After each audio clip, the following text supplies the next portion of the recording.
परंतु काम्पिल्य में ऐसा क्या हो रहा है जो अतिथि ने ये प्रश्न किया? वहाँ महाराज द्रुपद की सुपुत्री राजकुमारी द्रौपदी का स्वयंवर हो रहा है। किंतु पंचाल नरेश की पुत्री इतनी बड़ी कैसे हो सकती है कि उसका स्वयंवर रचाया जाए? वो बड़ी विचित्र कन्या है देवी। वो कैसे?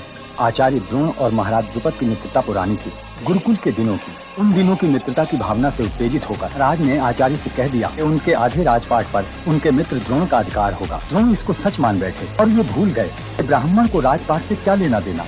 जब द्रुपद राजा बने तो द्रोण वहाँ जा पहुँचे। आचार्य द्रोण ये भूल गए, उन्होंने राजा से बराबरी करनी चाहिए। क्षत्रियों में तो अहंकार होता ही है। द्रुपद को द्रोण का इस स्वभाव अच्छा नहीं लगा और उन्होंने उनसे कह भी दिया और द्रोण अपने मन में गांठ बांधकर वहां से चले गए। परंतु उन्हें हस्तिनापुर के राजकुमारों के प्रशिक्षण का कार्य मिल गया। शिक्षा समाप्ति के उपरांत उन्होंने अपने शिष्यों से गुरु दक्षिणा के रूप में पंचाल राज को मांग लिया। अंधारी पुत्र तो ये दक्षिणा नहीं दे सके, परंतु कुंती पुत्रों ने दक्षिणा दी।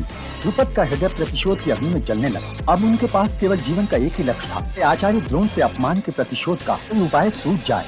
उन्होंने एक ऐसे पुत्र का स्वप्न देखना प्रारंभ किया जो द्रोण का वध कर सके। सब पुत्र हाथ में तो मिलता नहीं, सब पुत्र तो केवल यज्ञ द्वारा ही मिलता है। तो द्रुपद उस ऋषि की खोज में निकल पड़े। प्रणाम ऋषिवर। यहाँ कैसे आए राजन?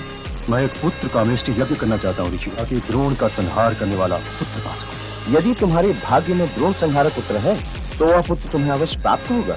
मैं यज्ञ अवश्य करूंगा। ओम एजतूरश्मास्यो गर्भो द्राणासाहा। महारानी को बुलाइए। जो आ गया ऋषिवर। हाँ महाराज, महारानी स्नान कर रही है। ऋषिवर, महारानी स्नान कर रही है। मुहूर्त किसी महारानी के स्नान के लिए नहीं ठहर सकता।